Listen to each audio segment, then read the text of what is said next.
Not this week. I think last week I kind of got that out of the way. When you look down and you see a different color on your chest or on your cleats.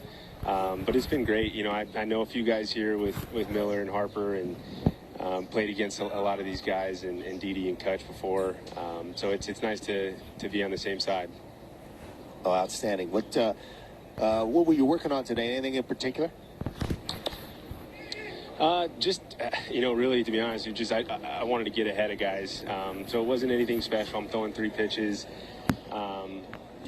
Really, I just wanted to attack and not feel like I was getting behind guys. I just wanted to pitch from a position ahead of guys, and I think we did that today. Asher Wojciechowski just got a pop-up for the first out here in the third. Matt, you talked about tempo and how important it is. Is that hard to find at the beginning of spring training? Sometimes, it depends on what's going on through your head. Right now my thoughts are pretty minimum. It's just a couple triggers, and so it's a little bit easier to have, find a good rhythm in the windup. And our catchers here are great, and it's been nice to get to know them and get more comfortable with them over the last couple weeks. Yeah, man, I think this is probably the first time you've engaged with Caleb Cotham. Anything in particular or a different message that you've heard from him than you've heard from other pitching coaches? No, nothing really, crazy different. I think Caleb's got a pretty fresh perspective of what it's like to be a player. So, I'm sure over the course of the season, there will be differences. But, just in general, I think he's kind of taken the same approach most pitching coaches do, is you kind of want to let a guy work and, see the way he's working around the mound on his work days or game days. So right now I'd say we're just kind of in the building stage of a relationship. But so far, I like the things we're talking about. The ideas of some things to do in the bullpen have been really cool, so I'm looking forward to it. Matt, I thought it was great the other day when you met with the media and we were asking you about playing in Japan. I thought some of your answers were outstanding. What did you learn most over there that you think can help you as you reestablish yourself over in the States? It's hard to pick one, but one thing that I did today, that I think maybe 2 years ago would have been a little different, is just getting comfortable throwing pitches in different counts. We all have tendencies and beliefs and things that biases of our own experience with the hitters in the box. So, I'm more comfortable throwing off-speed pitches, in certain counts. That's probably one of the biggest things that I picked up over there was just getting unique with the sequencing. Yeah, man, I got a chance to watch you pitch from the other side when I was coaching in Boston, and you had really, really great stuff when you were in Tampa Bay, and we're looking forward to watching you reestablish yourself here in Philadelphia. Thanks a lot. Yeah, I'm happy to be here and looking forward to getting the season going. Matt, thanks, buddy. We'll talk to you again at some point in the next couple weeks. Sure. Nice talking to you guys. All right. Matt Moore, who today 23 pitches in just 2 innings of work, threw a lot of strikes. What he said about throwing some of his secondary pitches in hitters' counts, I think that's really interesting. The other thing he talked about is Rhys Hoskins smokes one to deep left center field. Tachman going back toward the well, makes the catch, and the inning is over. Matt Moore also talked about fielding his position and how much he learned over there about fielding his position over here. That was a great sign on a sweet swing from Rhys Hoskins, even though it was an out. We'll go to the 4th. It's 2-0 Phillies. A 2-run home run for Kevin Biggio. How about a 3-hit game for Kevin Biggio? 2 runs are in to score, and there goes Biggio to third to complete the cycle. What a night for Biggio. Alonso deep to center field. Forget that. And that's the record. His 27th home run of the year. New Mets single-season rookie record. It's going to be a triple. And he is safe at second base. Goodbye, home run. and he's got the cycle. Jonathan Villar hits for the cycle, becoming the 5th Oriole to do so. Alberto for 2. And a base hit. And that will take care of the perfect game no-hitter. It was against the shift, and the Orioles have their first base runner of the game. Judge deep to center field, and there is...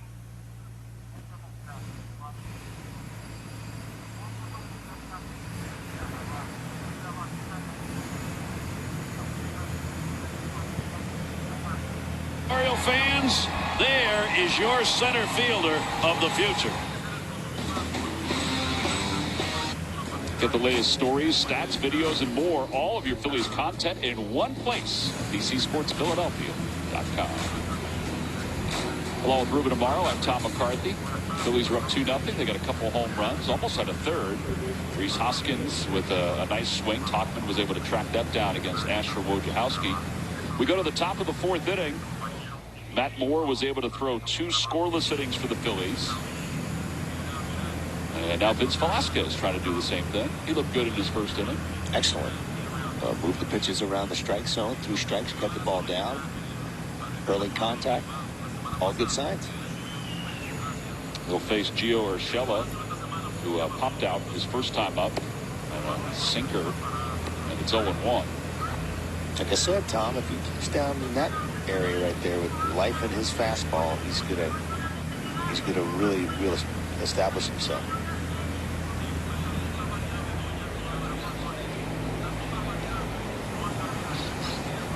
No balls and 1 strike. Out of play, and it's 0-2. I think what you mentioned before is that Velasquez, to earn a spot on this roster, it doesn't have to be as a starter. You know, Dave Dombrowski and Joe Girardi both let us know that it could be in the bullpen. Because the Phillies have Matt Moore, who pitched today, and also tomorrow Chase Anderson is scheduled to start. So they have veterans who they could use in the rotation in the number 4 and 5 spot if they want to. And then, of course, Spencer Howard. There's some paint on the outside part of the plate. Second strikeout for Velasquez. Yeah, beautiful pitch in the outside part. He's using the inside part of the plate, the outside part of the plate, glove side, arm side. Continues to do that, he's got a chance to really battle for one of these starting rotation spots. You know, they're going to need about 8, 10, maybe even 12 starters during the course of the year, Tom, and that's one of the reasons why holding on to a guy like Vinny becomes a little bit more valuable. Even if he doesn't, you know, take his place in the rotation. Here's Voit. He popped out to second his first time up.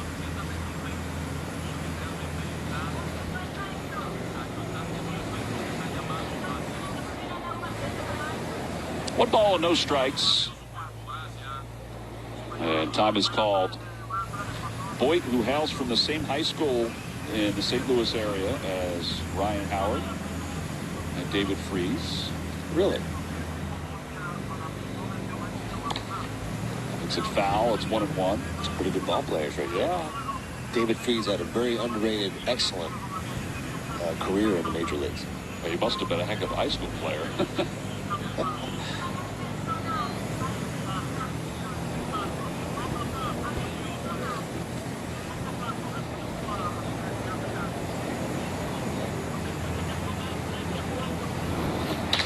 Ground ball left side.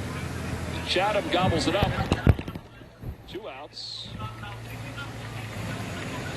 Stream every regular season game live or on demand with MLB.tv online or on your favorite supported devices, as well as select spring training games. Blackouts and other restrictions do apply. Visit MLB.tv for details. Yeah, Vinny's really filling up the strike zone with his entire repertoire, which is a really good sign this early. Yeah, the fastball has ranged 91 to 94, but it's got really good movement on it. Starts Clint Frazier off with a changeup.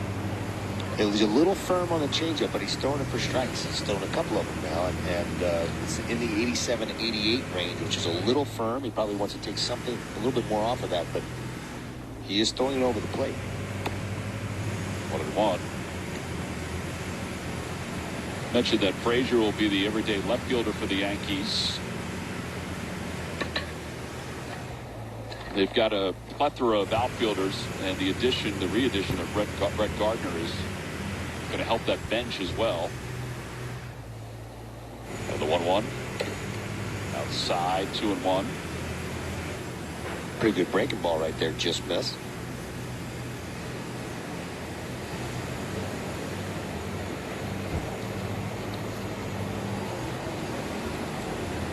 Yeah, they sure do have a lot of outfielders. No question about that. They're chock full of those. Well, you figure with Frazier, Brett Gardner, Aaron Hicks, Aaron Judge, Giancarlo Stanton, most likely be the designated hitter, but still could play the outfield if need be. Tauchman, the list goes on and on. Yeah, there was some talk about putting Miguel Andujar out there in the outfield as well. Wow, that was a nice pitch on the outside part of the plate. 3 strikeouts for Vince Velasquez. That's a solid 2 innings. Nothing across for the Yankees. We're on to the bottom of the 4th. 2-0 Phillies. Nola kicks and comes home. The first pitch is hit in the air to right center field. Harper on the run, won't get there. This one's up the alley for a hit. Robles now thinking about third. Harper airmailing it all the way to third. The tag by Bronco, and he's out. Back to back. Yes, yes, yes. 2 bombs, 2 pitches.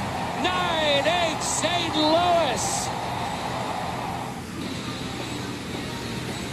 Swing and a miss, and the Yankees win, and they are champions of the American League East. Yankees very businesslike as they clinch their 19th division title, their first one since 2012. Sano to the bag. There's 1. There's 2. Another triple play. The second one turned by the Twins infield this year. Smacks one deep right field. Forget it. That's in the second deck. Second of the night for Robinson Cano. Robinson Cano with his first career 3-home run game. And Nelson Cruz continues to pound the baseball. Cruz with a drive to center. That one is gone. High fly right center field. He's got 3 tonight. Velasquez outstanding today, following up Matt Moore, who was also solid for the Phillies. Velasquez had a nice tight fastball, 3 strikeouts, also got this ground ball. Nothing was hit on the barrel by the Yankees. In fact, there wasn't much hit at all by the Yankees. I mean, that's right there. That paint on the outside part of the plate. This pitch to Frazier. And Joe, we're setting you up beautifully with these highlights of Vince Velasquez, because you had 2 really good pitchers today so far. Yeah, we did, and it matched up what we did yesterday too, with Eflin and Nova. So you win with pitching. I mean, offense is great, and I love offense, and I love to, drop big numbers on the score. But you win with pitching, and this is what I love to see. Was Moore what you expected? Just the way I thought his tempo was really good. Yeah, and his fastball had some life to it too. I haven't seen him pitch in a couple of years. And it was really good to see. So, I mean, he got up to 94 today. Then he was up to 96. I mean, that's great. This time of year, that's really good. Yeah, nice to see Vinny filling up the strike zone today with pretty much all of his pitches. Yeah, he was ahead in the count, and then he made some, it looked like a 3-1 changeup to Frazier, and then he got him frozen with a fastball. So, Vinny, a solid outing, and we just continue to build off all these. Yeah, and you mentioned make my job really, really hard. Yeah. Well, you mentioned Eflin. We didn't see the game yesterday. I listened to it, but the Tigers announcers were raving about his sinker yesterday. Well, everything yesterday, the way he threw the baseball. Yeah, his changeup was really good yesterday. He used his curveball, but his sinker was fantastic. He was locating it really well. And there's, I believe there's such a huge upside with that. And I think he really started to shine last year. And I think he's just going to move forward and even be better. Hey, Joe, you can almost see the confidence building every time he gets on the mound now. Oh, I think so. I think he understands who he is now. I think sometimes it takes a while for people to figure it out. His changeup has really developed to go along with the sinker, the curveball, and the slider. And he's got weapons, a lot of weapons. 2 balls and 2 strikes to Scott Kingery. All right, so you got a couple of homers today, too. Kingery hit one of them on that changeup his first time up. That was a pretty nice sign that he was able to recognize with a very little stride in his offering. Yeah, that you can stay back and hit that. That means that I really believe that your approach is correct, that you're not so far out in front of it. So, you know, Scotty is continuing. And this is really a good event, too. I mean, I know it ends up in a pop-up that they may not catch. Yeah, I mean, this isn't easy. Is it really windy? Oh, there you go, Joe. Well, Nostradamus. Nostradamus. Well, as we know, this sun in the sky today is not fun. Really? If I'm catching today, I'm pointing. I want no pop-ups today. See, that's an awfully high sky right there. We're also showing the flag. The flags are moving pretty good, too. Yeah, and it only takes a little bit of change to get out of the pocket of your glove, and that's how you miss it. Well, you got a base runner in scoring position. Alec Boehm is coming up. He grounded out his first time up.